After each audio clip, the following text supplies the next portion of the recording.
Bien,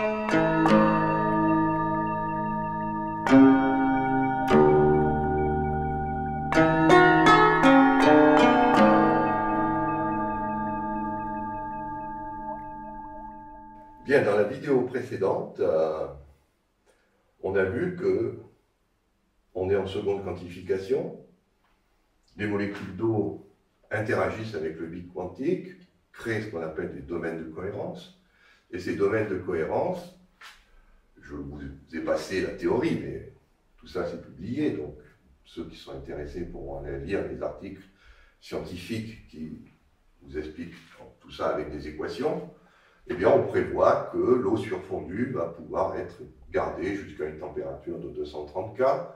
On prévoit qu'à 25 degrés Celsius, il y a 40% de cohérence et 60% d'incohérence. Et on calcule donc qu'il y a un maximum de densité à 4 degrés C. Comme on l'observe expérimentalement, c'est-à-dire qu'on a effectivement un modèle théorique qui est basé sur la physique quantique de seconde quantification, j'insiste bien, parce que si vous essayez de faire de la physique quantique de première quantification, ça ne marchera pas, l'eau gardera son comportement classique. Le phénomène que nous avons ici n'apparaît que parce qu'on met la lumière, c'est-à-dire qu'on prend en compte le fait que le vide est une substance où on peut puiser de l'énergie. Si vous ne prenez pas cette hypothèse, eh bien vous n'aurez jamais les propriétés de cohérence. Donc on est bien en seconde quantification.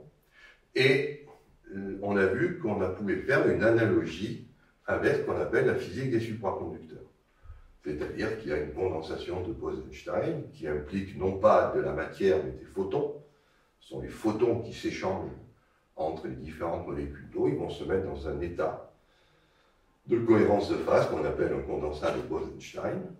Et dans cet état, on peut garder cet état, l'état liquide, puisque les rotations sont toujours autorisées, mais ne brisent pas la cohérence de phase quantique. Et on peut aller jusqu'à l'état solide. Mais évidemment, cette cohérence de phase ne concerne pas l'état vapeur, puisque à ce moment-là, il n'y a plus de picot violet, c'est-à-dire que quand je suis en une eau cohérente, je suis donc avec une eau qui a 2 hydrogènes, bien sûr, mais aussi 2 possibilités de lier ces hydrogènes par le lien quantique qui est ici un lien de cohérence, et comme on l'a vu, ça adopte un tétraèdre. Dès que je passe à l'état vapeur, je retrouve l'eau des chimistes, de ceux qui ne font pas de la physique quantique, c'est-à-dire une molécule tout à fait banale qui a la formule H2O. Là, on va reprendre l'analogie condensat de Bose-Einstein, supraconduction, et l'idée, elle est simple, parce que dans la physique des supraconducteurs, on sait très bien que dans l'état, il y a l'état bien sûr complètement cohérent, qui se traduit par ce qu'on appelle l'effet Meissner, c'est-à-dire qu'on va avoir une lévitation d'une substance magnétique dans un champ magnétique à cause de cet effet Meissner, mais il y a aussi ce qu'on appelle les phases à torsion de Schwein-Grain, c'est-à-dire qu'entre la cohérence complète et l'incohérence totale, il y a une phase, qu'on appelle une phase à vortex, c'est-à-dire que les lignes de champ se mettent de façon très particulière, les lignes de champ électromagnétiques, se mettent à tournoyer autour de points particuliers de l'espace qu'on appelle les phases à torsion de Schwein-Grain. Ça se voit aussi dans les cristaux liquides. Et on a donc, dans cette analogie, ça devient très intéressant parce que la glace serait l'état 100% cohérent, la vapeur serait l'état 100% incohérent, et le liquide serait justement ces phases à vortex. Alors, j'insiste bien que ces vortex seraient liés à l'eau.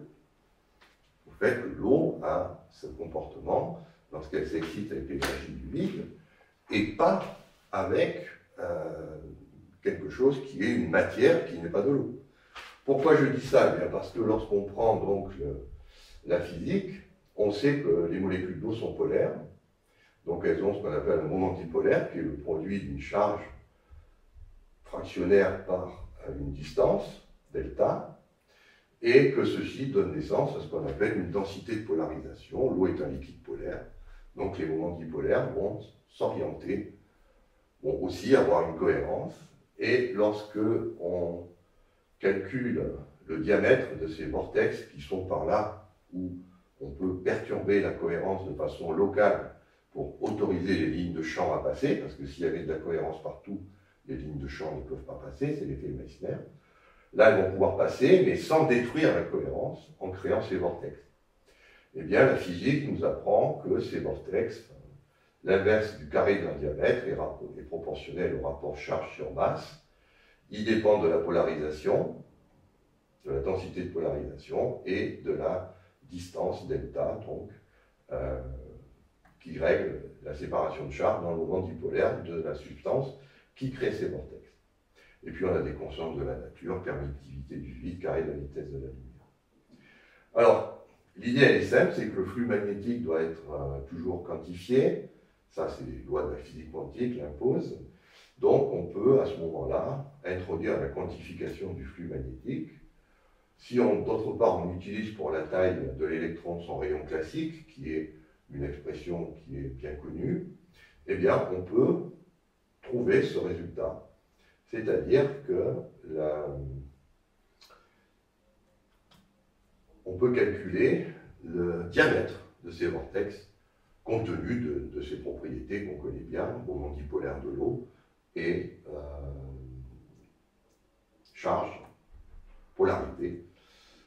Donc lorsque on fait appel, on estime que l'électron correspond à une particule qui aurait un rayon qu'on appelle le rayon classique de l'électron, parce que l'électron n'a pas de rayon en fait, mais il a ce qu'on appelle un rayon classique qui est lié à la manière dont il interagit avec le vide électromagnétique. Donc lorsqu'on exprime ce rayon, on peut voir c'est lui qui va intervenir pour définir le diamètre des vortex avec évidemment la densité de polarisation qui vient donc de la densité de noyau qui vient de la présence de la substance qu'on est en train de regarder. Donc lorsqu'on met les chiffres ici, rayon classique de l'électron et valeur de la polarisation, on trouve que le diamètre la distance moyenne entre ces vortex électromagnétiques est de 15 nanomètres. C'est-à-dire qu'il y a tous les 15 nanomètres, vous trouvez le domaine de cohérence, je vous rappelle, fait 100 nanomètres. Donc, vous avez votre domaine qui fait 100 nanomètres, sur 100 nanomètres, et tous les 15 nanomètres, vous avez ces lignes de champ électromagnétique qui traversent le domaine. Donc, on est dans l'état liquide, classiquement on traduit par le fait que les molécules d'eau sont en rotation. On a autorisé le mouvement, c'est pour ça que ces vortex apparaissent. Et le calcul est très intéressant parce que ce diamètre de vortex électromagnétique correspond à 1 nanomètre près avec le diamètre des microtubules dans une cellule. C'est-à-dire on sait que dans une cellule, pour qu'on puisse faire déplacer les protéines, et dans la cellule, il faut faire ce qu'on appelle un réseau de microtubules. Et ce réseau de microtubules, le diamètre interne du microtubule est de 16 nanomètres. C'est quasiment le diamètre d'un vortex, c'est-à-dire que la microtubule pourrait utiliser cette structure en vortex de l'eau liquide pour se fabriquer. Et évidemment, ça fait du sens, parce que quand vous voyez la vidéo où on voit ces réseaux de microtubules qui se forment, on voit bien que tout ça, il faut aller chercher les monomères pour polymériser la microtubule, et bien ça se fait de façon cohérente et on a l'impression qu'il y a un guide. Et bien ce guide pourrait être les vortex électromagnétiques qui sont nécessairement présents dans l'eau liquide parce qu'il y a de l'incohérence qui doit se mettre pour pouvoir laisser passer les flux de champ magnétique, comme on le voit dans les supraconducteurs classiques, où entre la phase complètement incohérente et la phase complètement cohérente, il y a cette phase de vortex qui s'installe. Voilà, vous voyez qu'on peut aller très loin en seconde quantification. On peut vraiment trouver l'eau comme une substance très originale. Et encore une fois, on calcule des chiffres avec ces modélisations qui sont tout à fait en cohérence avec ce qu'on observe, par exemple dans une cellule ou avec ces microtubules. Voilà, dans les prochaines vidéos, on verra qu'il reste un petit problème pour ceux qui sont vraiment très bons en physique quantique. Il y a un problème à cette modélisation que j'aborderai dans la prochaine vidéo.